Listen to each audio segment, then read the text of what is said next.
صلوات پڑھے محمد و آل محمد کی ذات پر۔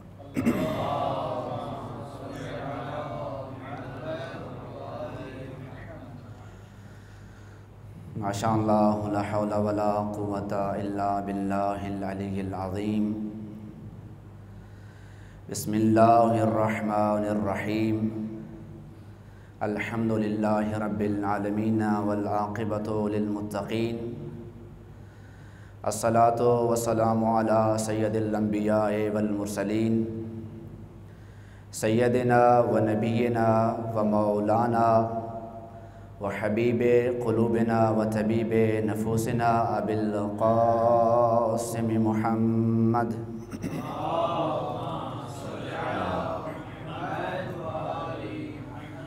و آلہ الطیبین الطاہرین المعصومین ولعنۃ اللہ علی اعدائہم اجمعین۔ اما بعد فقد قال رسول اللہ صلی اللہ علیہ وآلہ وسلم احب اللہ من احب حسینہ۔ صلوات پڑھ دیجئے محمد و آل محمد کی ذات پر۔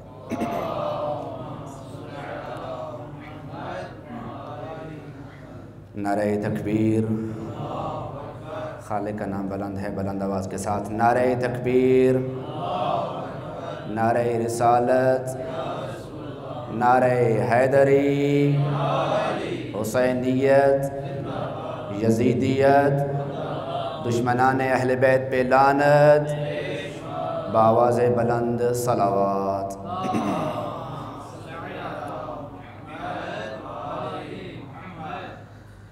سب سے پہلے اپنے کریم پروردگار کی بارگاہ میں دعا گو ہوں کہ خدا ہماری اس حاضری کو اپنی بارگاہ میں قبول و منظور فرمائے، اور اس مجلس کے صدقے میں تمام مومنین کی حوائج شرعیہ کو پورا فرمائے، ہمارے والدین، ہمارے اساتذہ کے گناہان صغیرہ و کبیرہ کو معاف فرمائے، پریشان حال مومنین کی پریشانیوں کو رفع دفع فرمائے، جو حضرات تنگ دست ہیں خدا ان کے رزق میں وسعت عنایت فرمائے، اور سب سے اہم ترین دعا میرے اللہ، ہم اپنے امام کے ہوتے ہوئے بھی وارث ہیں، میرے اللہ ہمارے امام کے ظہور میں تعجیل فرما، اور ہمیں ان کے اعوان و انصار میں سے شمار فرما، اور ان کا حقیقی سپاہی اور انصار بننے کی توفیق عطا فرما، اپنی اپنی دعاؤں کی قبولیت کے لیے اور 12ویں آقا کے ظہور میں تعجیل کے لیے بآواز بلند صلوات۔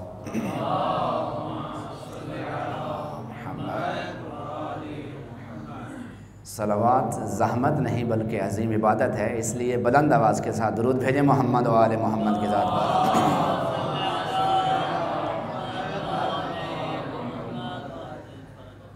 اور فقط صلوات پڑھنا عبادت نہیں ہے، بلکہ جس قدر بلند آواز کے ساتھ پڑھی جائے اتنی زیادہ مفید ہوتی ہے، جیسا کہ پیغمبر گرامی قدر ارشاد فرماتے ہیں ارفعوا اصواتکم بالصلاۃ علیہ، کہ جب بھی کبھی مجھ پر درود بھیجو تو بلند آواز کے ساتھ۔ پوچھنے والے نے پوچھا یا رسول اللہ صلوات ہی پڑھنی ہے، کیا بلند آواز کے ساتھ درود بھیجنے کا کوئی خاص فلسفہ ہے؟ تو پیغمبر گرامی قدر فرماتے ہیں لِأَنَّهَا تُذْهَبُ بِالنِّفَاقِ، چونکہ بلند آواز کے ساتھ درود پڑھنے سے دلوں کا نفاق ختم ہو جاتا ہے۔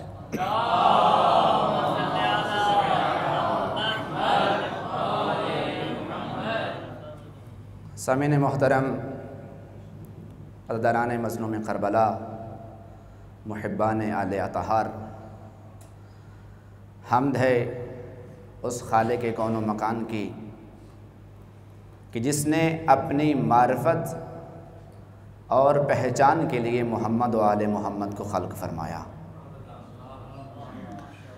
اور پھر انہی محمد و آل محمد کے صدقے میں خدا نے کائنات کی ہر چیز کو وجود عطا کیا، اور اپنی اس تمام مخلوقات میں سے انسان کو اشرف المخلوقات بنایا،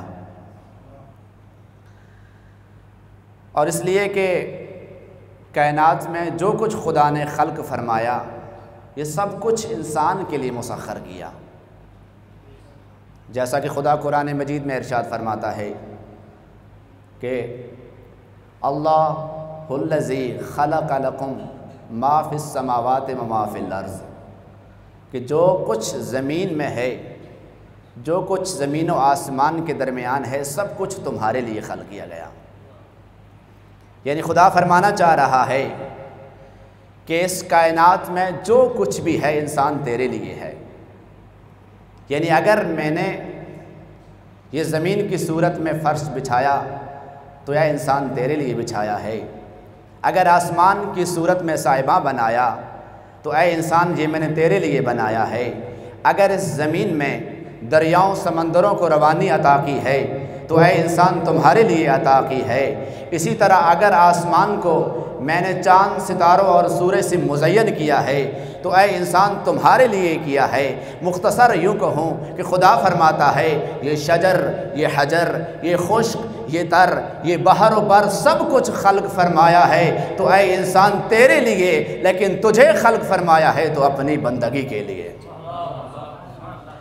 یعنی مقصد تخلیق بندہ خدا وہ بندگی خداوند کریم ہے، چونکہ خدا نے خود قرآن مجید میں یہ ارشاد فرمایا کہ ما خلقت الجن والانس الا لیعبدون۔ توجہ ہے یا نہیں آپ حضرات کے؟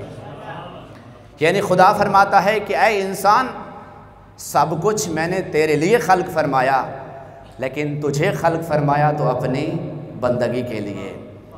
اب اس بندگی خدا سے کوئی شخص بالا تر نہیں ہے، چاہے کوئی نبی ہے، چاہے کوئی امام ہے، چاہے کوئی ہادیان برحق ہے، چاہے کوئی صدیق ہے، جو کوئی بھی ہے، بندگی خدا سے کوئی بالا تر نہیں ہے۔ ہاں فرق بندگی میں ضرور ہے، توجہ کیجئے گا، فرق بندگی میں ضرور ہے، اس لیے کہ بندگی موقوف ہوتی ہے معرفت پر، جس طرح معرفت میں فرق ہے اس لیے اسی طرح بندگی میں فرق ہے۔ اسی وجہ سے تو کہہ رہا ہوں ایک ہماری بندگی ہے یہ اور ہے، اور ایک نبی کی بندگی ہے کہ جو کعبہ قوسین کی منزل پر فیض ہوتی ہے۔ پوری کائنات خدا کی عبادت کرتی ہے لیکن دارین کی عبادتیں ایک طرف ہوتی ہیں اور مولا کائنات کی ضربت والی عبادت ایک طرف ہوتی ہے۔ اور اس طرح قرآن مجید میں ہے کہ خدا ہر چیز خدا کو سجدہ کرتی ہے، ہر چیز خدا کو سجدہ کرتی ہے، لیکن کائنات کے سجدے ایک طرف ہیں۔ مولا حسین کا سرزمین کربلا میں چند لمحوں کا سجدہ ایک طرف ہوتا ہے۔ تو ہر چیز خدا نے اپنی بندگی کے لیے خلق فرمائی ہے۔ لیکن سامعین محترم، تمام انسان بندگان خدا ہیں اور اشرف المخلوقات بھی ہیں، لیکن اس سے کوئی یہ قطعاً خیال نہ کرے کہ جب خدا کہتا ہے کہ سب بندگان خدا ہیں تو سب بندگان خدا کیا ایک جیسے ہیں؟ توجہ چاہوں گا، جب خدا فرماتا ہے کہ انسان اشرف المخلوقات ہے، سب بندگان خدا ہیں، تو کیا بندگان خدا ہونے کا مطلب یہ ہے کہ ہم یہ کہنا شروع کر دیں کہ یہ سب انسان ایک جیسے؟ توجہ چاہوں گا، یعنی خدا جب کہتا ہے اشرف المخلوقات ہے انسان، یہ اپنے پاس ہی نہیں کہہ رہا، ایسے نہیں کہہ رہا، چونکہ چند لوگوں نے یہ کہنا شروع کر دیا تھا کہ رسول ہم جیسے ہیں۔ بہت سارے لوگ کہتے ہیں، یہ کفار نے پہلے کہا، پھر بعد میں جو ظاہراً کلمہ پڑھنے والے منافقین تھے وہ بھی یہی کہتے تھے کہ پیغمبر ہم جیسے، یعنی اپنے آپ کو اس منزل پر پہنچانے کی کوشش کرتے تھے۔ تو آئیے قرآن سے پوچھتے ہیں قرآن اس بارے میں کیا کہتا ہے؟ کیا سارے ایک جیسے ہیں؟ توجہ کیجئے گا، قرآن کیا کہتا ہے؟ انسان سے ہی شروع کرتے ہیں۔ قرآن انسان کے بارے میں کیا فرماتا ہے؟ خدا فرماتا ہے انسان کو میں نے پوری کائنات پر برتری عطا کی ہے، لیکن اس کا مطلب یہ ہرگز نہیں کہ سارے انسان ایک جیسے ہیں۔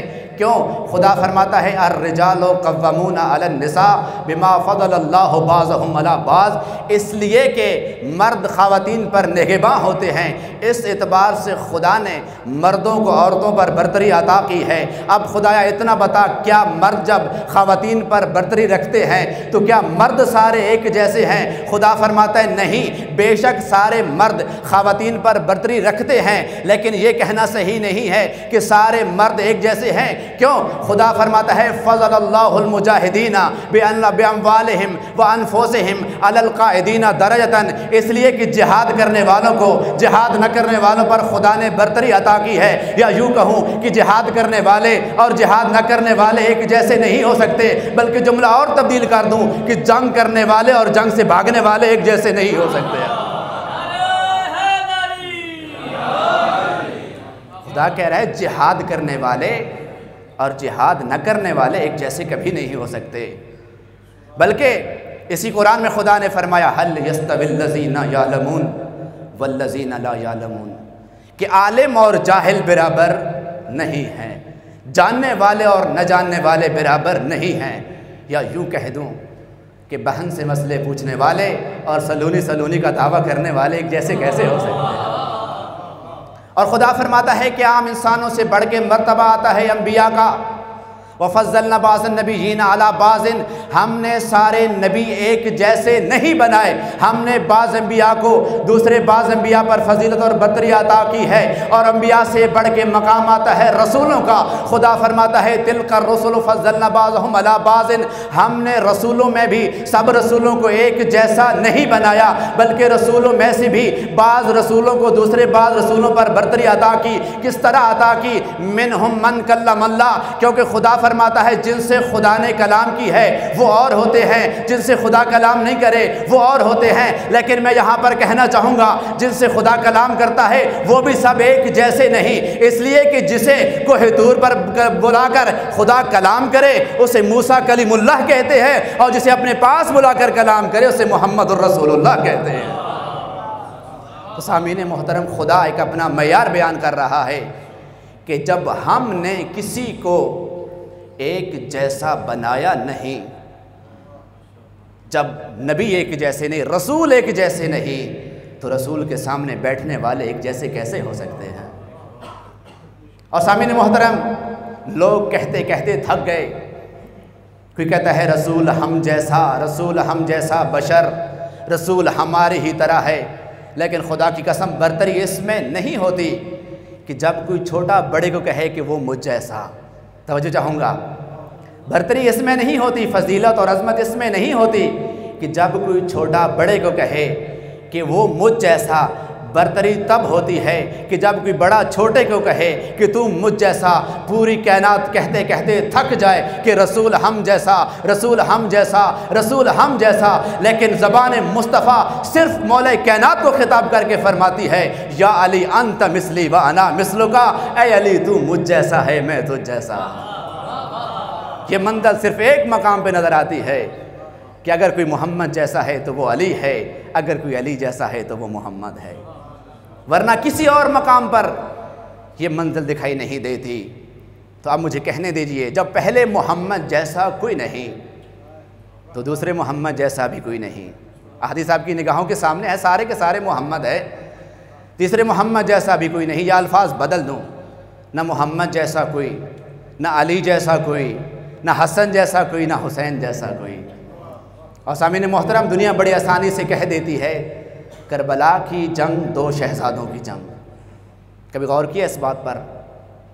دو شہزادوں کی جنگ، آخر اس کا کیا مطلب بنتا ہے؟ یعنی کیا دونوں ایک جیسے شہزادے تھے؟ اتنا فرق دکھائی نہیں دیتا کہ ایک عین باطل ہے اور ایک عین حق ہے؟ کیا حق اور باطل میں تمیز کھو چکے ہیں؟ کیا دونوں میں کوئی فرق نہیں؟ تجھے فرق ہی دکھائی نہیں دیتا کون حسین ہے اور کون یزید ہے؟ توجہ ہے یعنی آپ حضرات کی؟ کون یزید ہے؟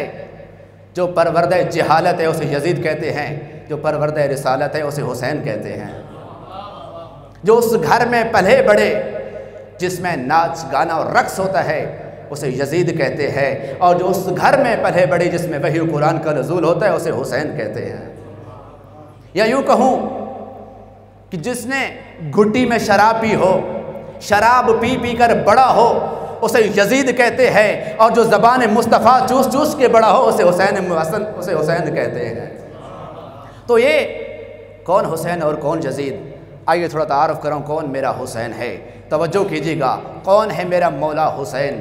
الحسین ہوا شہید السعید۔ توجہ کیجیے گا، اور عربی سمجھنے والے بیٹھے ہیں لہٰذا میں ترجمہ نہیں کروں گا، چند القاب مولا کے آپ کے سامنے بیان کرنا چاہ رہا ہوں۔ کون حسین ہے ذرا توجہ کیجیے گا۔ ہوا شہید السعید، ہوا سبط الثانی، ہوا الامام الثالث المبارک، کون حسین؟ ہوا تابع لمرضات اللہ، ہوا تابع لمرضات اللہ و افضل صفات اللہ. توجہ چاہتا ہوں. کون حسین؟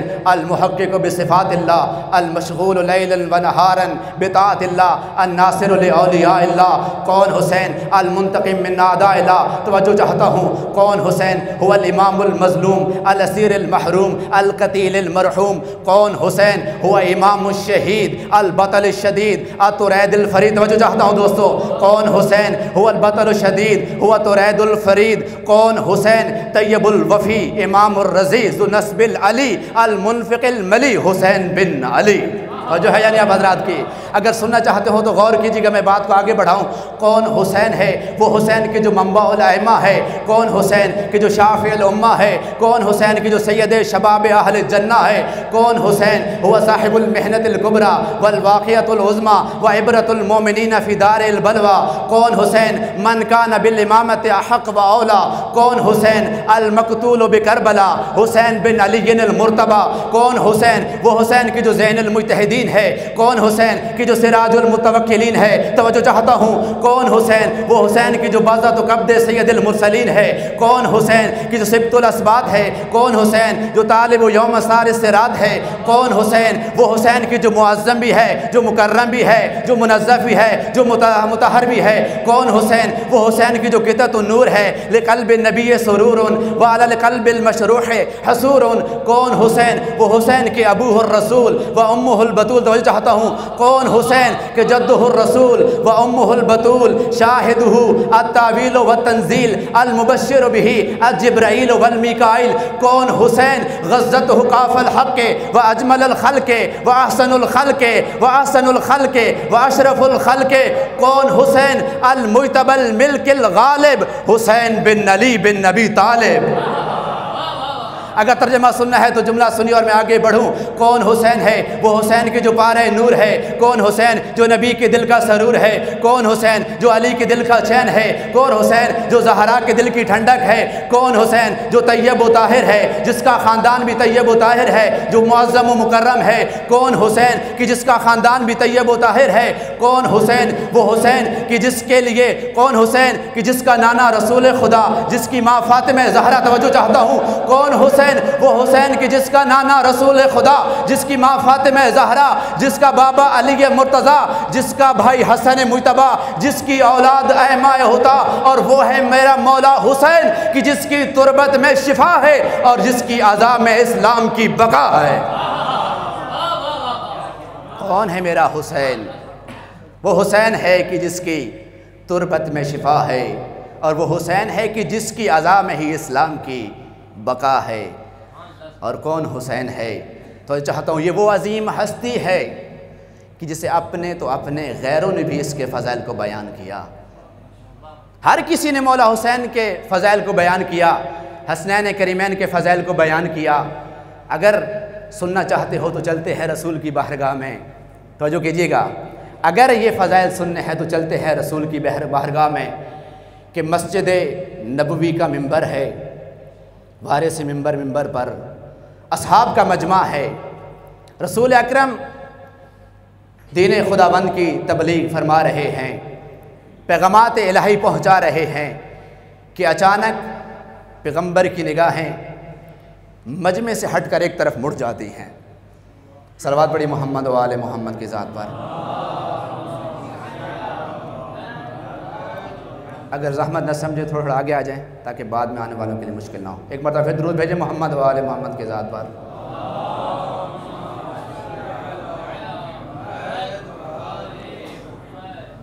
ایک مرتبہ پھر درود بھیجیں محمد.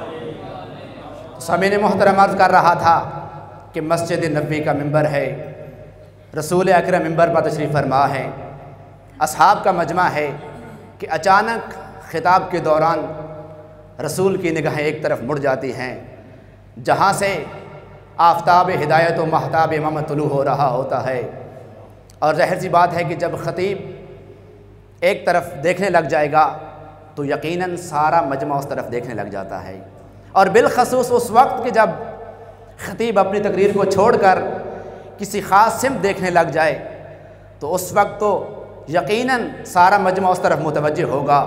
یعنی یوں کہوں کہ رسول اکرم اپنے خطاب کو چھوڑ کر اس طرف اس لیے دیکھنے لگ گئے تاکہ تمام مجمع اس طرف دیکھے، اس لیے کہ اس مجمع میں موجود کئی لوگ ایسے ہوتے تھے جو حسنین شریفین کو دیکھتے تھے تو جل کر راکھ ہو جاتے تھے۔ رسول اکرم متوجہ کرنا چاہ رہے تھے کہ اس طرف دیکھو، اور یہی وجہ ہے، آپ جانتے ہیں کہ واقعہ آپ کے ذہنوں میں ہے کہ رسول اکرم جب آ رہے ہوتے ہیں اور دوش پیغمبر پہ حسنین شریفین ہوتے ہیں تو ایسے لوگوں میں سے ایک شخص تھا جس نے جیسی حسنین شریفین کو دوش رسول پر دیکھا فوراً کہنے لگا نعم المرکب۔ ابھی اس نے کیوں یہ کہا؟ حسنین شریفین کی تعریف نہیں کی، لیکن رسول کے بارے میں زہر یہ جملہ کہا۔ کیوں کہا؟ اس لیے کہ اپنی حقیقت کو چھپانے کے لیے کم از کم اتنا کہہ دیا کہ رسول کے منہ پر رسول کی تعریف کہہ دی اور کہا نعم المرکب، لیکن یہ نہیں جانتا تھا یہ کوئی عام رسول نہیں ہے، یہ تو وہ ہے جو دلوں کے حال بھی جانتا ہے۔ اس کا اتنا کہنا تھا۔ پیغمبر فرماتے ہیں یہ مت کہے کہ نعم المرکب، اگر کہنا چاہتا ہے تو یہ کہے نعم الراکب، سوار کتنے اچھے ہیں۔ نعم الراکب کہے سوار کتنے اچھے ہیں۔ تو اب رسول ایک طرف متوجہ کر رہے ہیں، اور اگر کوئی کہے کہ رسول خطبہ چھوڑ دیا، خطبے کو روک کر اس طرف جا رہے ہیں، ارے بھائیا یہ تو نماز نہیں ہے، یہ تو خطبہ ہے۔ حسنین شریفین تو وہ ہیں اگر رسول کی نماز پر پشت رسول پر آ جائے تو حسین رسول کے سجدے طویل ہو جاتے ہیں، یہ کوئی عام تو نہیں ہے۔ اب حسن حسین تشریف لاتے ہیں اور جیسے بیٹھتے ہیں رسول اکرم کی تقریر کا موضوع چینج ہو جاتا ہے۔ رسول فرماتے ہیں یا معاشر المسلمین هل ادلکم علی خیر الناس جدا و جدتا، اے لوگو کیا تمہیں ان کے بارے نہ بتاؤں جو اپنے دادا اور نانی اور نانا کے اعتبار سے سب سے افضل ہے؟ سب نے کہا بلا یا رسول اللہ، اے اللہ کے رسول بتائیے وہ کون ہے؟ تو رسول اکرم فرماتے ہیں علیکم بالحسن والحسین، فرماتے ہیں کہ وہ میرے نواسے حسن و حسین ہیں۔ کیوں؟ فَإِنَّ أَبَاهُمَا مُحَمَّدٌ وَأُمُّهُمَا جدتهما خدیجہ بنت خویلد، فرماتے ہیں یہ کوئی عام نہیں ہیں بلکہ وہ ہیں کہ جن کے نانا محمد ہیں اور جن کی نانی خدیجۃ الکبریٰ ہے۔ پھر فرماتے ہیں هَلْ أَدُلُّكُمْ عَلَىٰ خَيْرِ النَّاسِ أَبًّا وَأُمًّا، کیا تمہیں ان کے بارے نہ بتاؤں کہ جو ماں اور باپ کے لحاظ سے سب سے بہتر اور افضل ہے؟ سب نے کہا بلا یا رسول اللہ۔ تو پیغمبر فرماتے ہیں علیکم بالحسن والحسین، میرے حسن و حسین کو دیکھیے۔ کیوں؟ فَإِنَّ أَبَاهُمَا عَلِيُّ بْنُ أَبِي طَالِبٍ، اس لیے کہ ان کا بابا علی ہے، اور پیغمبر فرماتے ہیں یہ کوئی عام علی نہیں ہے بلکہ وہ علی ہے کہ یحب اللہ ورسولہ، جو اللہ اور اس کے رسول سے محبت کرتا ہے۔ بات یہاں پہ تمام نہیں ہوئی بلکہ پیغمبر فرماتے ہیں وہ علی ہے کہ یحبہ اللہ ورسولہ، جس سے اللہ اور اس کا رسول بھی محبت کرتا ہے۔ اور پھر فرماتے ہیں کہ فرماتے ہیں فَإِنَّ أُمُّهُمَا فَاطِمَةُ الزَّهْرَا، فرماتے ہیں ان کی ماں کوئی عام نہیں ہے بلکہ فاطمہ زہرا ہے۔ پھر فرماتے ہیں کہ هَلْ أَدُلُّكُمْ عَلَىٰ خَيْرِ النَّاسِ أَمًّا وَأَمَّةً، کیا تمہیں ان کے بارے نہ بتاؤں کہ جو اپنے چچا اور چچی کے اعتبار سے سب سے بہتر ہیں؟ سب نے کہا بلا یا رسول اللہ، بتائیے وہ کون ہیں؟ پھر وہ اشارہ علیکم بالحسن والحسین، وہ میرے حسن و حسین ہیں۔ فرمایا فَإِنَّ أَمَّهُمَا جَعْفَرٌ الطَّيَّارُ مَعَ الْمَلَائِكَةِ فِي الْجَنَّةِ، فرمایا ان کے چچا کوئی عام نہیں، وہ ہیں کہ جو جنت میں ملائکہ کے ساتھ پرواز کرتے ہیں۔ وَأَمَّتُهُمَا أُمُّ ہانی بنت علی بن ابی طالب، ام ہانی بنت ابی طالب، فرمایا ان کی چچی کوئی عام نہیں ہے، ابو طالب کی بیٹی ہے۔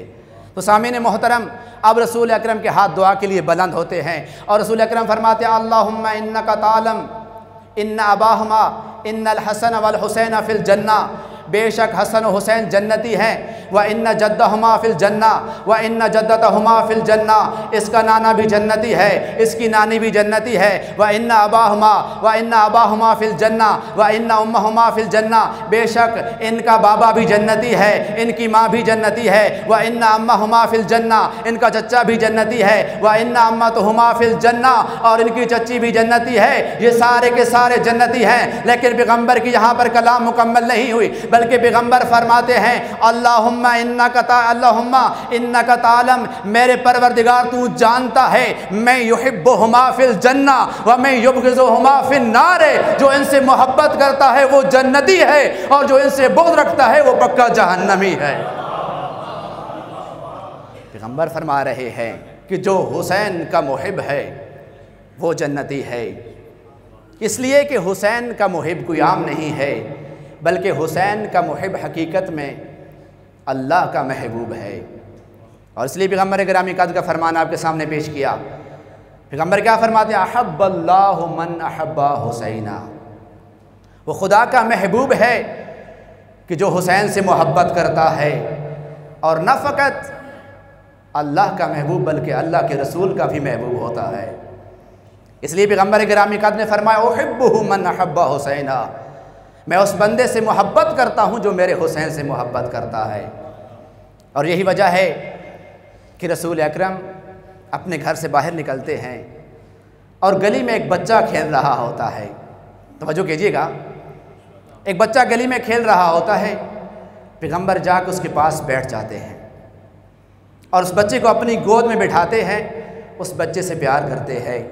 جب کسی پوچھنے والے نے پوچھا یا رسول اللہ، کیا آپ کو اس بچے سے پیار ہے؟ آپ کو اس بچے سے اتنی محبت کیوں؟ تو پیغمبر گرامی قدر فرماتے ہیں لِأَنَّهُ يُحِبُّ حُسَيْنَ، مجھے اس لیے اس بچے سے محبت ہے کیونکہ یہ میرے حسین سے محبت کرتا ہے۔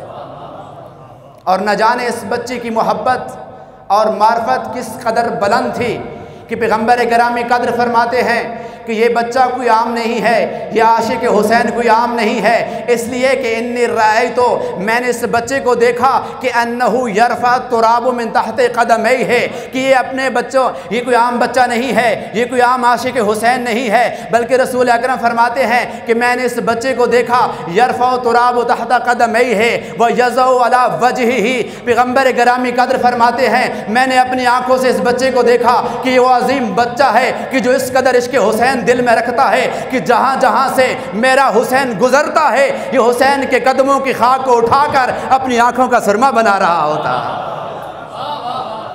یہ کوئی عام ہے بچہ، یہ کوئی عام بچہ ہے، اتنی معرفت والا بچہ ہے۔ اگر آپ کہیں گے کہ معرفت والی بات کہاں سے آ گئی، رسول نے تو کہیں ذکر نہیں فرمایا بڑی معرفت والا، رسول نے تو یہ فرمایا کہ اس کو اس قدر عشق ہے کہ مولا حسین کے قدموں کی خاک کو اٹھا کر اپنے چہرے پہ ملتا ہے۔ میں نے اس لیے لفظ استعمال کیا کہ بڑی معرفت والا تھا، چونکہ حسین کے بابا کے بارے میں رسول اکرم نے فرمایا تھا یا علی لولا ان تقولوا طوائف من امتی ما قالت النصارى فی عیسی ابن مریم لقلت مقالا فیقا لا تمرون بأحد المسلمین الا اخذ التراب من تحت قدمیہ یطلبون بہ البرکہ۔ میں نے اس لیے معرفت والی بات کی ہے چونکہ پیغمبر گرامی قدر ارشاد فرمایا یا علی اگر مجھے تیرے ماننے والوں کے بارے میں یہ ڈر نہ ہوتا کہ یہ تیرے بارے میں وہی کہنا شروع کر دیں گے جو عیسی ابن مریم کے بارے میں مسیحیین اور انصاری کہتے ہیں، تو یا علی میں تیری وہ معرفت کراتا کہ تو جہاں سے گزرتا ہر مسلمان تیرے قدموں کی خاک کو اٹھا اٹھا کے اپنے چہرے کے لیے برکت کے طور پر استعمال کرتا، ہر شخص تیرے قدموں کی خاک کو اٹھا کر اپنے چہرے اپنی آنکھوں کے لیے سرما بناتا۔ اس لیے میں نے کہا بچہ بڑی معرفت والا تھا جو حسین کے قدموں کی خاک اٹھا اٹھا کے اپنے چہرے پہ مر رہا تھا، چونکہ محب حسین تھا، اور خوش نصیب ہے محب حسین جو آ کر یہ عظیم عبادت انجام دیتا ہے کہ محرم کا چاند طلوع ہوتا ہے تو فرش عزا بچ جاتے ہیں، اور آ کر مجلس عزا کا اہتمام ہوتا ہے، وہ عظیم عبادت آ کر گریہ کناں ہوتا ہے، ذکر مولا حسین ہوتا ہے، وہ گریہ کرتا ہے، یہ عظیم عبادت انجام دیتا ہے۔ لیکن اس عظیم بات کو بیان کرنے سے پہلے ایک اور سوال یہاں کرتا چلا جاؤں، کیا کبھی سوچا ہے کہ ہم مولا حسین پہ گریہ کیوں کرتے ہیں؟ توجہ ہے یعنی آپ حضرات کی؟ بھئی ہم مولا حسین پہ گریہ کیوں کرتے ہیں؟ سب سے بڑا جواب یہ ہوتا ہے کہ محبت ہی مولا حسین کے ساتھ ہماری ہوتی ہے، اس لیے ہم مولا حسین پہ گریہ کرتے ہیں۔ صلوات پڑھیں محمد و آل محمد کے ذات پر۔ لیکن سامعین محترم، یہ جو محبت ہوتی ہے دو طرح کی ہوتی ہے۔ ایک وہ محبت جسے ہم اپنی رشتہ داری کہتے ہیں، قرابت داری، جس سے آپ یعنی یوں بھی تعبیر کر سکتے ہیں کہ جسمانی محبت، خونی رشتہ داری، یا اس طرح کہتے ہیں کہ جسے عربی میں کہتے ہیں القۃ الالتحام، یعنی ایسی محبت ہوتی ہے کہ جو جیسا کہ ایک جسم کی پورے اجزاء کے ساتھ محبت ہوتی ہے، اگر کسی جسم کے ایک حصے میں تکلیف ہوگی تو پورا جسم بے چین اور بے قرار ہو جاتا ہے، اس طرح ہی ہوتا ہے نا۔ اگر جسم کی کسی ایک حصے میں تکلیف ہو تو پورا جسم بے چین و مضطرب ہو جاتا ہے۔ دو لوگوں کے بارے میں ملتا ہے، ایک ہم انسانوں کے بارے میں، انسانوں میں سے صرف شیعہ کا یہ رشتہ مولا حسین کے ساتھ ہے، اور دوسرا یہ رشتہ حوران جنت کا مولا حسین کے ساتھ ہے۔ اور وہ کس طرح؟ روایت آپ کے سامنے ہے کہ حوران جنت کا رشتہ مولا حسین کے ساتھ کس طرح ہے۔ رسول اکرم کیا فرماتے ہیں کہ جب خدا نے میرے نور کو خلق فرمایا، میرے نور سے خدا نے عرش کو خلق فرمایا، توجہ ہے یا نہیں؟ اور پھر فرماتے ہیں میرے بھائی علی کے نور سے خدا نے ملائکہ کو خلق فرمایا، اور فرماتے ہیں میری بیٹی زہرا کے نور سے خدا نے کیسے خلق فرمایا؟ زمین و آسمان کو خلق فرمایا، اور میرے بیٹے حسن کے نور سے شمس و قمر کو خلق فرمایا۔ اور پھر جب بات آتی ہے مولا حسین کی تو فرماتے ہیں میرے حسین کے نور سے حوران جنت کو خلق فرمایا۔ حسین کے نور سے خلق شدہ ہیں حوران جنت، یہی تو وجہ ہے جب کبھی حسین خوش ہوتے ہیں حوران جنت خوش ہو جاتی ہیں۔ جب مولا حسین دنیا میں آتے ہیں تو خدا کا حکم ہوتا ہے کہ جنت کو سجایا جائے، حور ایک مرتبہ پھر مزین ہو جائیں، اور یہی وجہ ہے جب حسین خوش ہوتا ہے حوران جنت خوش ہو جاتی ہیں، اور جب حسین سرزمین کربلا پر شہید ہوتے ہیں تو حوران جنت میں پریشان ہو جاتی ہیں۔ بات فقط یہاں پہ تمام نہیں ہوتی، بلکہ اس قدر یہ رشتہ ہے جسے میں نے القۃ الالتحام تعبیر کیا ہے، یہ وہی رشتہ ہے۔ اسی رشتے کی وجہ سے جب مولا حسین سرزمین کربلا پہ دفن ہو جاتے ہیں تو جو بھی فرشتہ مولا حسین کی زیارت کے لیے آتا ہے، ہر حور کا یہی پیغام ہوتا ہے کہ اے فرشتے، جب تو واپس آئے تو مدینہ کربلا سے، مولا حسین کے حرم سے ہمارے لیے خاک کربلا کو تحفے کے طور پر لے کے آنا۔ ہر فرشتے کی یہی خواہش ہوتی ہے، ہر حور کی، کہ ہمارے لیے سب سے بہترین تحفہ یہ خاک کربلا ہونی چاہیے۔ یہ تو رشتہ ہے ان کا، اور ہمارا بھی بالخصوص، فقط اور شیعہ کی بات کر رہا ہوں، شیعہ کا مولا حسین کے ساتھ یہی رشتہ ہے۔ اس لیے کہ مولا امام صادق علیہ السلام فرماتے ہیں،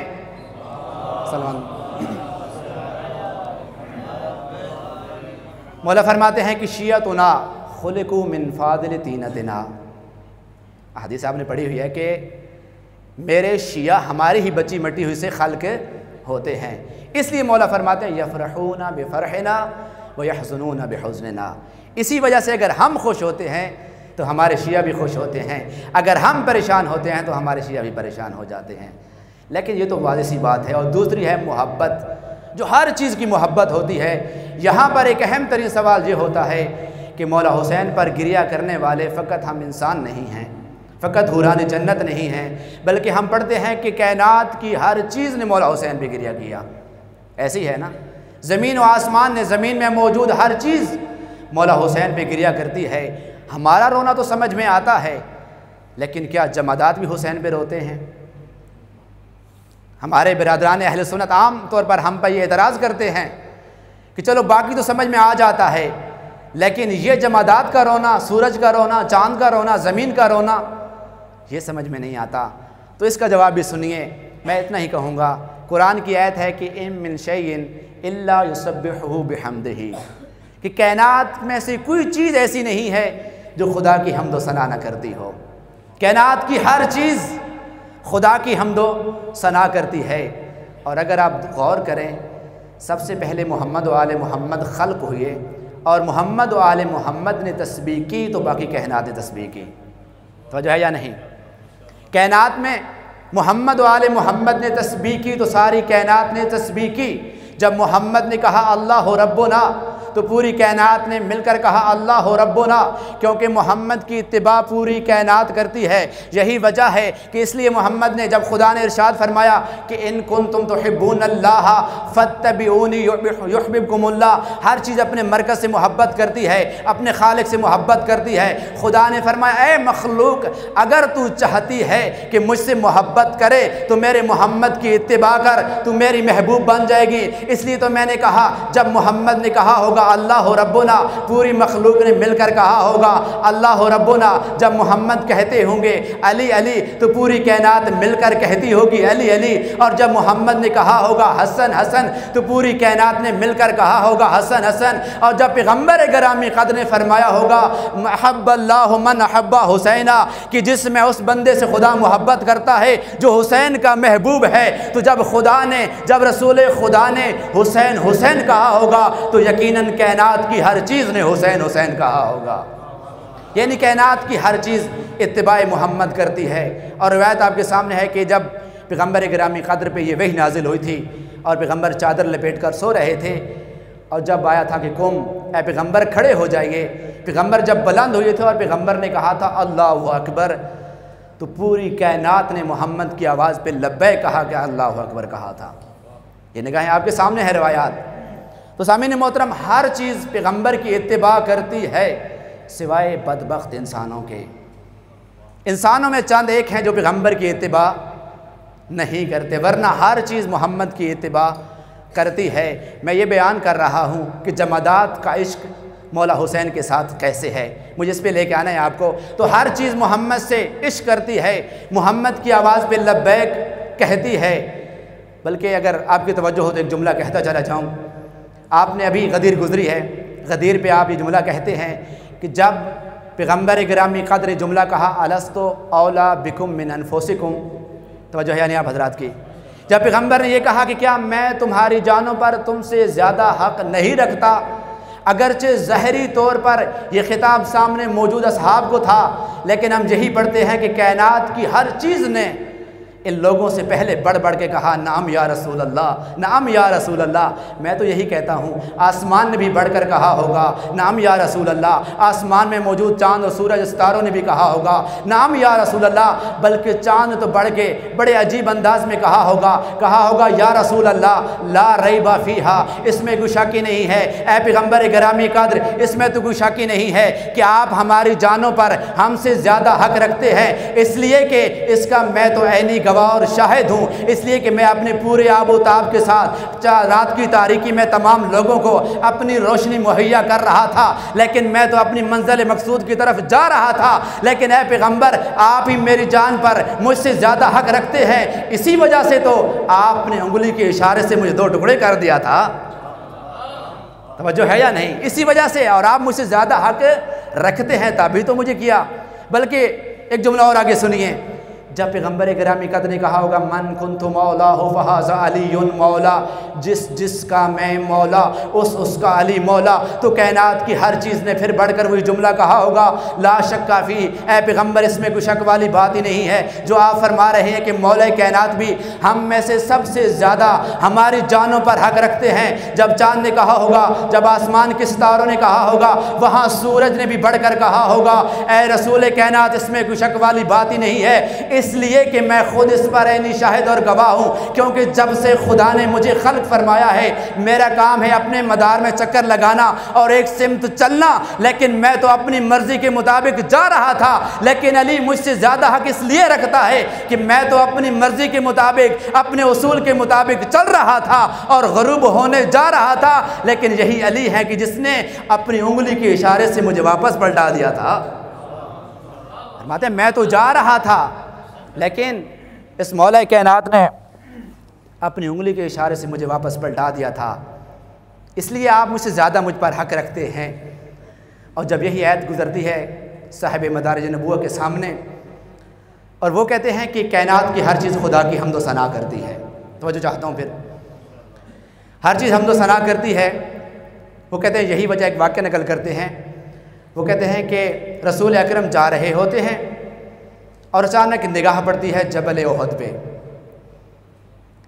جبل احد پہ نگاہ پڑتی ہے تو پیغمبر ایک جملہ فرماتے ہیں کہ جبل احد یحبنا ونحبہ۔ یہ اہل سنت کی روایت نقل کر رہا ہوں، صاحب مدارج النبوہ نے اس کو نقل کیا ہے۔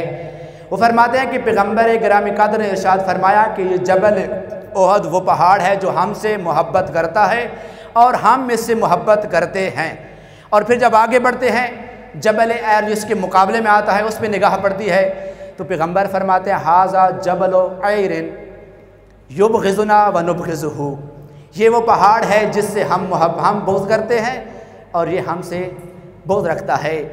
اگر آپ کی توجہ ہو، اور پھر پیغمبر گرامی قدر یہ ارشاد فرمایا کیوں جبل احد ہم سے کیوں محبت کرتا ہے اور ہم اس سے کیوں محبت کرتے ہیں، جبل ایر ہم سے کیوں بغض رکھتا ہے اور ہم اس سے کیوں بغض رکھتے ہیں، تو پیغمبر گرامی قدر فرماتے ہیں کہ جبل احد سے اس لیے ہم محبت کرتے ہیں لأنہ باب من ابواب الجنہ، کیونکہ جبل احد جنت کے دروازوں میں سے ایک دروازے کا نام ہے۔ جب جبل ایر کی بات آئی تو فرمایا کہ جبل ایر اس لیے ہم سے بغض رکھتا ہے کیونکہ جہنم کے دروازوں میں سے ایک دروازے کا نام ہے، بلکہ ایک دروازہ ہے وہ جبل ایر ہے۔ تو اب آپ کی توجہ چاہتا ہوں، جو لوگ جبل احد کو چھوڑ کر جنگ احد کے دن جبل ایر کو چھوڑ کر جبل ایر کی جانب بڑھے تھے، حقیقت میں جنت کا دروازہ چھوڑ کے جہنم کے دروازے کی طرف چلے گئے۔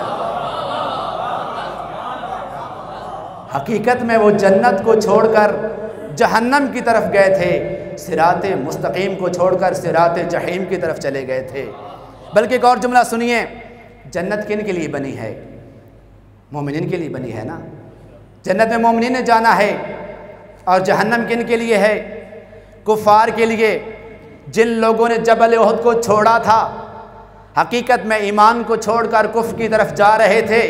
یہ اپنے پاس سے نہیں کہہ رہا، علامہ محدث دہلوی نے اپنی کتاب میں جملہ نقل کیا۔ وہ کہتے ہیں کہ احد کے دن جب تمام لوگ رسول اکرم کو چھوڑ کر چلے جا چکے تھے اور مولا کائنات اکیلے وہاں پر ٹھہرے تھے، جب رسول اکرم کھڑے ہوئے، رسول کے چہرے پر جلال کے آثار واضح دکھائی دے رہے تھے۔ رسول اکرم جیسے بلند ہوتے ہیں، مولا کائنات کو خطاب کر کے فرماتے ہیں یا علی، جب سب چلے گئے آپ کیوں نہیں گئے؟ تو اس وقت میرے مولا کائنات فرماتے ہیں یا رسول اللہ اکفر بعد الایمان، کیا میں بھی ان لوگوں کی طرح ایمان کو چھوڑ کر کفر اختیار کرتا؟ کیا علی بھی ان لوگوں کی طرح ایمان کو چھوڑ کر کفر کی طرف چلا جاتا؟ تو سامعین محترم، اس کے بعد وہ جملہ لکھتے ہیں، وہ کہتے ہیں کہ یہ اس بات پہ دلیل ہے کہ جمادات بھی رسول سے محبت کرتے ہیں، جمادات بھی رسول سے عشق کرتے ہیں۔ اور کہتے ہیں یہی وجہ ہے رسول جب جاتے ہیں پتھروں کو سلام کرتے ہیں تو جواب آتا ہے۔ اور پھر اس نے کہا کہ ایک پہاڑ جس کا نام ہے اوستون و حنانا، فرماتے ہیں اس کا نام ہی اسی وجہ سے رکھا گیا ہے، جب کبھی رسول اکرم اس سے دور ہوتے تھے یہ رسول کی محبت میں گریا کرتا تھا۔ میں کہتا ہوں اے عالم دین، تجھے جمادات کا رسول پہ رونا سمجھ میں آ جاتا ہے، حسین پہ رونا سمجھ میں نہیں آتا کیا؟ اس کا مطلب یہ ہے کہ تجھے سمجھ میں آتا ہے لیکن دشمنی ہے آل رسول سے، جو تجھے کچھ سمجھانے نہیں دیتی۔ میں کہتا ہوں خدا را، یہ جو عشق حسین ہے، جو محبت حسین ہے، اس کو عام مت سمجھیے، اس لیے کہ یہ اجر رسالت ہے۔ ساری باتیں اپنے مقام پر، نماز روزہ حج و زکوٰۃ اپنے مقام پر، لیکن یہ جو عبادت عشق حسینی ہے، یہ جو محبت حسین ہے، جو محبت اہل بیت ہے، یہ حقیقت میں اجر رسالت ہے۔ کہیں ایسا نہ ہو کہ آج ہم میں سے ہر بندہ یا اے دشمن اہل بیت وہ اس طرح کرے کہ صرف نمازیں پڑھے، روزے رکھے، حج و زکوٰۃ ادا کرے اور یہی فقط کر کے محبت اہل بیت کو چھوڑ دے، لیکن کل جب یوم محشر کے میدان میں آ کر اپنی نمازوں کی جھولیاں بھر بھر کر اپنے حج و زکوٰۃ کو لے کر خدا کی بارگاہ میں آ کر کہے میرے اللہ ہمیں نمازوں کا اجر چاہیے، میرے اللہ ہمیں روزوں کا اجر چاہیے، میرے اللہ ہم نے حج و زکوٰۃ ادا کیے ہمیں اجر چاہیے، تم جھولی پھیلا پھیلا کر اجر مانگ رہے ہو اور پس پردہ آواز آئے آج جو اجر مانگنے آ گئے ہو ایک اجر ہم نے بھی تو مانگا تھا، آج جو اجر مانگنے آ گئے ہو ایک اجر ہم نے بھی تو مانگا تھا، کیا اس کے بغیر ہی اپنا اجر مانگنے آ گئے ہو؟ عظمت آل محمد پر بآواز بلند صلوات۔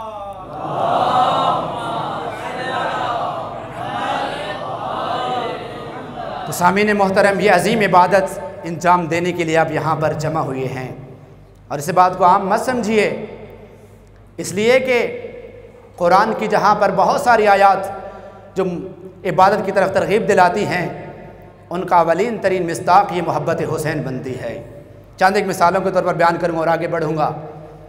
خدا نے قرآن مجید میں کیا فرمایا؟ لا تقنطوا من رحمت اللہ، خدا کی رحمت سے مایوس مت ہوا کریے، اس لیے کہ ان اللہ یغفر الذنوب جميعا، کہ خدا کی ذات تمہارے سارے گناہ بخشنے والی ذات ہے۔ اور اگر اب مولا حسین کی مجلس میں جو بندہ آ کر صرف ایک آنسو بہا دے تو اسے مایوس نہیں ہونا چاہیے، اس لیے کہ مولا فرماتے ہیں کہ من ذکرنا عندہ ففاضت عیناہ ولو مثل جناح الذباب غفر اللہ ذنوبہ جميعا، کہ جو بندہ مجلس حسین میں آ کر ایک آنسو بہا دے خدا اس کے تمام کے تمام گناہوں کو معاف کر دیتا ہے۔ اور نہ فقط یہ، خدا قرآن میں کیا فرماتا ہے؟ یا ایھا الناس اتقوا ربکم، اے لوگو تقوی اختیار کرو، خدا سے ڈرو، خوف خدا دل میں رکھو، متقی بنو۔ کیوں؟ اس لیے کہ محشر کے میدان میں یہ خطاب صرف متقین کے لیے ہوگا۔ یا عبادی لا خوف علیکم اليوم ولا انتم تحزنون، اے میرے محبان آج تمہیں کوئی ڈر خوف نہیں، اس لیے کہ تم دنیا میں مجھ سے خوف کھاتے رہے، تم نے دنیا میں تقوی اختیار کیا، تم نے خوف خدا دل میں رکھا، لہٰذا آج تمہارے لیے کوئی خوف و خطر نہیں، آج تمہیں پریشان ہونے کی ضرورت نہیں۔ اور یہی خطاب حسین پہ رونے والے کا ہوگا، اس لیے کہ مولا فرماتے ہیں کل عین با کل عین باقیۃ یوم القیامہ، ہر آنکھ محشر کے میدان میں پریشان ہوگی الا عین بکت علی مصاب الحسین فانہا ضاحکۃ مستبشرۃ، مولا فرماتے ہیں ہر آنکھ محشر کے میدان میں پریشان حال ہوگی سوائے اس آنکھ کے کہ جو حسین کے غم میں روئے گی دنیا میں، وہ آخرت میں ضاحکۃ مستبشرۃ، وہ آنکھ مسکرا رہی ہوگی، وہ آنکھ پریشان حال نہیں ہوگی، بلکہ خدا فرماتا ہے انفقوا فی سبیل اللہ، خدا کی راہ میں خرچ کیجئے۔ ہر کام کا اپنا ثواب ہے، اور کم سے کم جو خدا کی راہ میں خرچ کرنے کا مصداق بنتا ہے وہ ہے مومنین کو پانی پلانا۔ کسی عام مومن کو پانی پلانے کا اپنا ثواب ہے، اگر وہ مومن زائر حسین ہو تو اس سے اور زیادہ ثواب ملتا ہے، اور اگر اسی زائر کو کربلا میں پانی پلایا جائے تو اور زیادہ ثواب ملتا ہے۔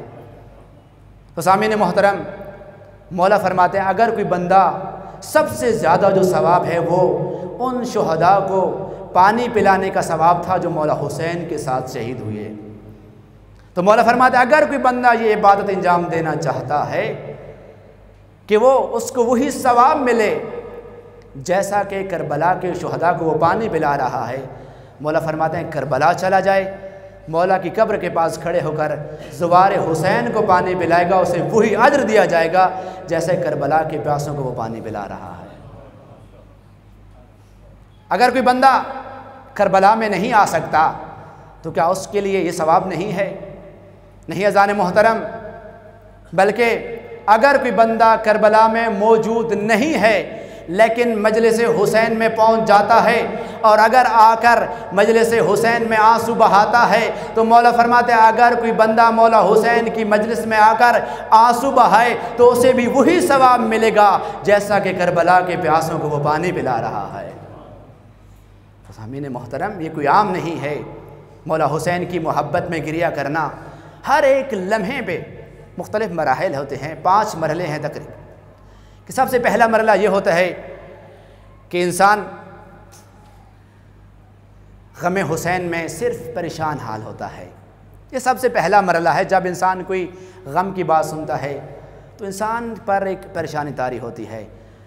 حسین کی راہ میں، حسین کے غم میں اس کو کم مت سمجھیے گا، اس لیے کہ مولا فرماتے ہیں نفس الہموم لظلمنا تسبیح للہ۔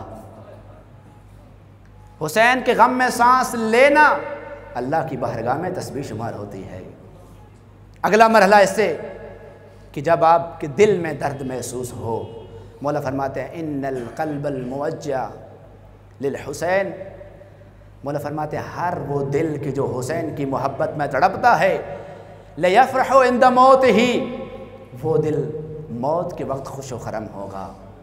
اور تیسری کیفیت کہ جب انسان رونا چاہ رہا ہوتا ہے، آنکھیں بھر آتی ہیں لیکن آنسو نہیں نکلتا، اس مرحلے کے بارے میں مولا فرماتے ہیں کہ رحم اللہ علی الباقی قبل ان یخرج دمعۃ من عینیہ، مولا فرماتے ہیں خدا اس پر اس وقت بھی رحم کرتا ہے ابھی تک اس کی آنکھ سے آنسو نہیں بہتا۔ اور اس سے اگلا مرحلہ آتا ہے آنکھ سے آنسو بہہ جانا۔ اگر آنکھ سے ایک آنسو نکل آئے تو مولا فرماتے ہیں کہ اس فرمان کا مصداق بنتا ہے کہ فقط ایک آنسو نکل آئے تو اس کے تمام گناہ بخش دیے جاتے ہیں۔ اور اس سے اگلا مرحلہ کہ جب یہی آپ کے آنسو آپ کے چہرے پہ پہنچ جاتے ہیں تو مولا فرماتے ہیں اس قطرے کو عام نہ سمجھو، اس لیے کہ لو ان قطرۃ منہا، کہ اگر اس میں سے ایک قطرہ سقطت فی نار جہنم لاطفأت حرہا، اگر اس کا ایک قطرہ جہنم کی آگ میں ڈالا جائے تو جہنم کی حرارت کو ٹھنڈا کر دے گا۔ اور اس سے اگلا مرحلہ یہ آتا ہے کہ آپ کی آنکھ سے آنسو بہے، آپ کی داڑھی کو تر کرتا ہوا آپ کے سینے پہ آ گرے، ھذا ہوا بقاء صادق علیہ السلام۔ رونے کی یہ منزل وہی ہے کہ جو امام صادق علیہ السلام گریا کرتے تھے۔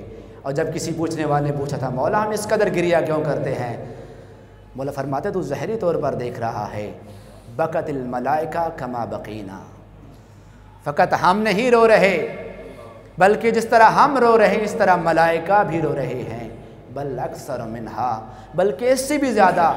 اور پھر مولا فرماتے ہیں اوجب لک الجنہ، جو اس طرح روتا ہے خدا اس پہ جنت کو واجب قرار دیتا ہے۔ اور سامعین محترم، اس سے اگلا مرحلہ وہ آتا ہے کہ جب انسان کی آنکھ سے آنسو بھی بہتا ہے اور ساتھ میں مولا کے لیے آواز بھی بلند ہوتی ہے، تو اس وقت مولا کی اس دعا کا انسان مصداق بنتا ہے کہ جس میں مولا فرماتے ہیں اللہم ارحم تلک الصرحۃ التی کانت لنا، میرے اللہ تو ان آوازوں پر رحم فرما جو ہمارے غم میں بلند ہوتی ہے۔ تو خوش نصیب ہیں جو یہ عظیم عبادت انجام دیتے ہیں۔ سامعین محترم، محرم کا چاند طلوع ہوتا ہے، شیعہ فرش عزا بچھا دیتے ہیں، مجلس امام حسین کا اہتمام کرتے ہیں، اور جب کسی بندے نے آ کر قیل لصادق علیہ السلام، مولا سے کہا مولا ان المیت تجلسون لہو بالنیاحہ بعد موتہ او قتلہ، مولا ہر بندہ جب دنیا سے جاتا ہے اس وقت اس پہ گریہ کیا جاتا ہے، اس کی موت کے بعد اس پر رویا جاتا ہے، لیکن اے مولا اراکم تجلسون انتم و شیعتکم لمأتم الحسین و عزاء الحسین من اول شہر المحرم، لیکن مولا آپ اور آپ کے چاہنے والے محرم کے شروع میں ہی فرش عزا کیوں بچھا لیتے ہیں، مولا حسین کا غم کیوں منانے لگ جاتے ہیں؟ مولا فرماتے ہیں اس کے اندر راز یہ ہے کہ اس لیے کہ نشرت الملائکۃ صوب الحسین، توجہ چاہتا ہوں عزاداران مظلوم کربلا، مولا فرماتے ہیں کہ اس لیے ہم پہلی محرم سے ہی آنسو بہانے لگ جاتے ہیں، مجلس کا اہتمام کرنے لگ جاتے ہیں۔ مولا فرماتے ہیں نشرت الملائکۃ صوب الحسین علی السماء، مولا فرماتے ہیں کہ فرشتے پہلی محرم کو جب مولا حسین کا وہ کرتا کہ اس کی حالت کیا ہوتی ہے، وَهُوَ مُخَرَّقٌ بِضَرْبِ السُّيُوفِ، وہ کرتا کہ جو تلواروں سے پارا پارا ہوتا ہے، وَمُلَطَّحًا بِالدَّمٍ، اور وہ کرتا کہ جو خون آلود کرتا ہوتا ہے، فرشتے جب آسمان پہ لہراتے ہیں، مولا فرماتے ہیں فَنَرَاهُ وَشِيَّتُنَا فَتَنْفَجِرُ دُمُوعُنَا، مولا فرماتے ہیں جب ہم بصیرت اور محبت کی نگاہوں سے ہم اور ہمارے شیعہ اس کو دیکھتے ہیں تو ہماری آنکھوں سے آنسو بہنا شروع ہو جاتے ہیں۔ اجرکم اللہ۔ اور یہ جو ہم گریہ گناہ ہوتے ہیں، یہ ہم اپنی مرضی سے نہیں روتے، یہ سنت رسول ہے۔ رسول نے ہر مقام پر مولا حسین پہ گریہ کیا، یہی وجہ ہے معصوم سے حسین جب رسول اکرم کے ہاتھوں پہ آتے ہیں، رسول کی آنکھوں سے آنسو بہنا شروع ہو جاتے ہیں۔ اور جب بی بی طاہرہ سلام اللہ علیہا پوچھتی ہیں، کہتی ہیں بابا میرے حسین کی آمد کا دن ہے، مولا آپ رو کیوں رہے ہیں، میرے بابا آپ گریہ کیوں کر رہے ہیں؟ اس وقت رسول کائنات فرماتے ہیں، رسول کائنات پہلی مجلس پڑھ رہے ہیں حسین کی، رسول نے مسائب پڑھنا شروع کیا، رسول فرماتے ہیں اس لیے رو رہا ہوں کہ ابھی جبرائیل یہ پیغام لے کر آیا کہ اے محمد تیرا یہ وہ نواسہ ہے کہ جس کو سرزمین کربلا پر 3 دن کا بھوکا پیاسا شہید کر دیا جائے گا۔ اجرکم اللہ۔ ماں تھی نہ تڑپ کے سن کر تڑپ گئی اور کہتی ہے بابا میرے حسین کو قتل کر دیا جائے گا، بابا کیا آپ موجود نہیں ہوں گے؟ مولا فرماتے رسول اکرم فرماتے میری بیٹی میں موجود نہیں ہوں گا۔ کہا کیا علی موجود ہوں گے؟ فرمایا علی بھی موجود نہیں ہوں گے۔ فرمایا کیا حسن موجود ہوں گے؟ فرمایا نہیں موجود نہیں ہوں گے۔ فرمایا کیا میں خود موجود ہوں گی؟ فرمایا اے زہرا بھی موجود نہیں ہوں گی۔ جب اتنا سننا تھا اب ماں کا جگر تھا، تڑپ گئی اور کہتی ہیں اے میرے بابا میرا حسین اتنا غریب ہوگا کہ میرے حسین پہ کوئی رونے والا بھی نہیں ہوگا۔ تو اس وقت رسول کائنات فرماتے ہیں اے زہرا تو پریشان نہ ہو، خدا ایک ایسی قوم پیدا کرے گا جو تیرے حسین پہ گریہ کرے گی۔ اور بی بی فرماتی ہیں اے میرے بابا میں بھی وعدہ کرتی ہوں جب تک میرے حسین کے رونے والے جنت میں نہیں جائیں گے میں جنت میں قدم بھی نہیں رکھوں گی۔ اجرکم اللہ۔ اور سامعین محترم رسول اکرم کے گریہ کرنے کا انداز بڑا عجیب ہے۔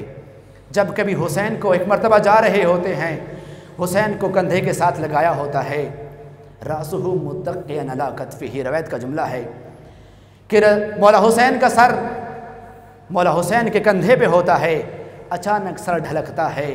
جیسے مولا حسین کا سر تھوڑا سا ڈھلکتا ہے رسول اکرم کی آنکھوں سے گریہ شروع ہو جاتا ہے۔ جب پوچھنے والے نے پوچھا یا رسول اللہ آخر کیوں گریہ فرما رہے ہیں؟ رسول اکرم فرماتے ہیں مجھے وہ وقت یاد آگا کہ جب یہی سر ہوگا اور نوک نیزے پہ بلند ہوگا، وَقَدْ أَحْدَ رَاسُ وَلَدِيَ الْحُسَيْنِ إِلَىٰ يَزِيدٍ، اور یہی سر ہوگا جسے نوک نیزہ پہ بلند کر کے یزید کی طرف بھیجا جائے گا۔ اجرکم اللہ۔ اور کبھی یہی حسین رسول کی گود میں ہوتے ہیں، جب چہرے پہ نگاہ پڑتی ہے رسول اکرم رونا شروع کر دیتے ہیں۔ جب ابن عباس پوچھتے ہیں یا رسول اللہ کیا ہوا؟ رسول فرماتے ہیں قد خضب شیبہ بدمہ، میں اپنی آنکھوں سے دیکھ رہا ہوں جیسے حسین کی داڑھی خون سے رنگین ہو رہی ہے۔ اور کبھی حسین کے ہونٹوں پہ بوسے دیتے ہیں اور رسول گریہ کرنا شروع کر دیتے ہیں۔ اور جب کسی نے پوچھا فرماتے ہیں تو نہیں جانتا میں جانتا ہوں، دربار ابن زیاد ہوگا، تخت پر میرے حسین کا سر ہوگا، اس کمینے کے ہاتھ پہ چھڑی ہوگی اور وہ اس ہونٹوں پر ظلم ستم کر رہا ہوگا۔ اجرکم اللہ۔ کبھی حسین کی گردن کے بوسے لیتے ہیں، رسول اکرم گریہ کرنا شروع کر دیتے ہیں اور فرماتے ہیں یہ وہی گردن ہے جس پر کند خنر چلے گا۔ کبھی حسین کے سینے سے کپڑا اٹھا کر حسین کے سینے کا بوسہ بھی لیتے ہیں اور گریہ بھی کرتے ہیں۔ پوچھنے والے نے پوچھا یا رسول اللہ حسین کے سینے پہ بوسہ کیوں لیتے ہیں؟ رسول اکرم فرماتے ہیں یہ وہی سینہ ہے جس پہ شمر کمینہ سوار ہوگا، اور اس انداز نماز میں حسین کو شہید کرے گا کذبح الکبش، کہ جس طرح دمبوں کو ذبح کیا جاتا ہے۔ میں کہتا ہوں یا رسول اللہ، آپ تو سارے مصائب یاد کر کے رو رہے ہیں، لیکن آپ نے اپنی آنکھوں سے دیکھا تو نہیں۔ میں قربان جاؤں مولا سجاد پر، جس نے ہر مصیبت کو اپنی آنکھ سے دیکھا۔ یہی وجہ ہے کہ مولا سجاد نے وہ منظر بھی دیکھا کہ جب کربلا میں عاشور کا دن تھا، اور ایک وہ وقت تھا کہ حسین کربلا کی زمین پر تھے، اور شمر کمینہ حسین کے سینے پہ سوار تھا، اور 3 دن کا بھوکا پیاسا حسین کو شہید کر رہا تھا۔ اور سجاد نے یہ منظر بھی دیکھا کہ جب یہی سر تھا، نوک نیزہ پہ بلند تھا، اور یہ منظر سجاد نے بھی اپنی آنکھوں سے دیکھا۔ یہی سر تھا، ابن زیاد کا دربار تھا، تخت پہ سر موجود تھا، اس کمینے کے ہاتھ میں ایک چھڑی تھی جس سے ظلم و ستم ڈھا رہا تھا، اور زید ابن ارقم نے کہا تھا اے بندہ خدا تجھ پہ لعنت کرے، تو ان ہونٹوں کی قیمت نہیں جانتا، اپنی چھڑی کو ہٹا لے، اس لیے کہ میں نے اپنے آنکھوں سے دیکھا رسول ان ہونٹوں پر بوسہ دیا کرتے تھے۔ یہی وجہ ہے سید سجاد اس قدر گریا کرتے تھے کہ جب کبھی سامنے پانی آتا تھا مولا سجاد گریا کرنا شروع کر دیتے۔ یہی کہتے تھے کیف اشرب الماء وقتل ابی عطشانا، سجاد کیسے پانی پیے جبکہ میرا بابا پیاسا شہید کر دیا گیا۔ اور جب کسی نے آ کر کہا میرے مولا کیا وہ وقت نہیں آئے گا کہ جب آپ کا گریہ تھم جائے گا؟ مولا کیا وہ وقت نہیں آئے گا کہ جس دن آپ رونا بند کر دیں؟ مولا فرماتے ہیں اے سوال کرنے والے، کیا تو نے قرآن نہیں پڑھا؟ کیا تو نے قرآن نہیں پڑھا؟ یعقوب کا ایک یوسف نظروں سے اوجھل ہوا تھا، یعقوب نے اتنا گریہ کیا تھا کہ قرآن کے لفظ ہیں کہ یعقوب کی آنکھوں کا نور ختم ہو گیا، یعقوب کی کمر جھک گئی۔ مولا فرماتے ہیں میں نے 1 2 نہیں 17 نوجوان کو اپنے سامنے ذبح ہوتے دیکھا۔ مولا فرماتے ہیں میں نے اپنی آنکھوں سے دیکھا اصغر کے گلے میں تیر لگا، میں نے اپنی آنکھوں سے دیکھا اکبر کے سینے میں برچھی لگی، میں نے اپنی آنکھوں سے دیکھا کہ عباس علمدار کے بازو قلم ہوئے۔ لیکن اب اس نے عجیب سوال کیا، یہ کہتا ہے مولا حمزہ آپ کے شہید، مولا جعفر آپ کے شہید، مولا سارے آپ کے شہداء ہیں، مولا شہادت تو آپ کا ورثہ ہے۔ اس کا اتنا کہنا تھا۔ سید سجاد فرماتے ہیں سوال کرنے والے اب تو نے میرے ساتھ انصاف نہیں کیا، اس لیے کہ شہادت تو ہماری میراث تھی، لیکن اتنا تو بتا ماں بہنوں کے ساتھ ننگے سر کبھی اس دربار میں جانا، یہ تو ہمارا شرعی ورثہ نہ تھا، یہ تو ہماری میراث نہ تھی۔ اور شاید یہی وجہ ہے کہ جب کسی نے آ کر پوچھا مولا اتنا بتائیے کربلا سے لے کر کوفہ سے لے کر شام سب سے بڑی مصیبتیں کہاں پر آئی ہیں، تو مولا نے کربلا کی کسی مصیبت کو یاد نہیں کیا، مولا نے کوفہ کی کسی مصیبت کو یاد نہیں کیا، بلکہ مولا نے 3 مرتبہ کہا الشام الشام الشام۔ مولا کیوں شام کو یاد کرتے تھے؟ 3 مصیبتیں اس طرح آئی ہیں کہ مولا جن کو ہر وقت یاد کر کے روتے ہیں۔ پہلی مصیبت یہ ہے مولا فرماتے جب یہ قافلہ دربار میں داخل ہوا، چھتوں پر خواتین موجود تھیں جن کے ہاتھوں میں پتھر تھے، جن کی جھولیاں پتھروں سے بھری ہوئی تھیں۔ مولا فرماتے ہیں جب یہ دربار میں داخل ہوئی پتھروں کی بارش اس طرح شروع ہوئی، کسی بی بی کا سر زخمی ہوا، کسی بی بی کی پیشانی زخمی ہوئی، رو رو کر یہی کہتی تھی واہ محمدہ والیہ واہ محمدہ والیہ۔ پھر مولا فرماتے ہیں دوسری مصیبت یہ ہے، مولا فرماتے ہیں یہ حکم ہوا کہ اس قافلے کو پیدل چلایا جائے۔ اب یہ کوئی اتنا دردناک منظر تھا جس کو سید سجاد کبھی بھول نہیں سکے۔ میں آخری جملہ کہے کہ آپ کی زحمتیں تمام کرنے جا رہا ہوں۔ عزاداران مظلوم کربلا، یہ کوئی اتنا دردناک منظر تھا۔ حالت کیا تھی؟ شرابی لوگوں کا ہجوم تھا، کمینے لوگوں کا ہجوم تھا، اس قدر بازار میں رش تھا کہ بیویوں کو کبھی ایک طرف سے دھکا لگتا تھا، تطہیر کی پلیاں بیویاں کبھی ایک دیوار کے ساتھ جا لگتی تھی، کبھی دوسری دیوار کے ساتھ جا لگتی تھی۔ جب میرے اور آپ کے مولا غیرت کے بادشاہ سجاد نے یہ منظر اپنی آنکھوں سے دیکھا تو ایک ایسا جملہ کہا جو نہ کسی نبی نے کہا، جو نہ کسی معصوم امام نے کہا بلکہ رو رو کے سید سجاد فرماتے ہیں یا لیتو لم تلدنی امہا، اے کاش سجاد اس دنیا میں نہ آتے، سجاد کو یہ منظر اپنی آنکھوں سے نہ دیکھنا پڑتا۔ الا لعنۃ اللہ علی القوم الظالمین۔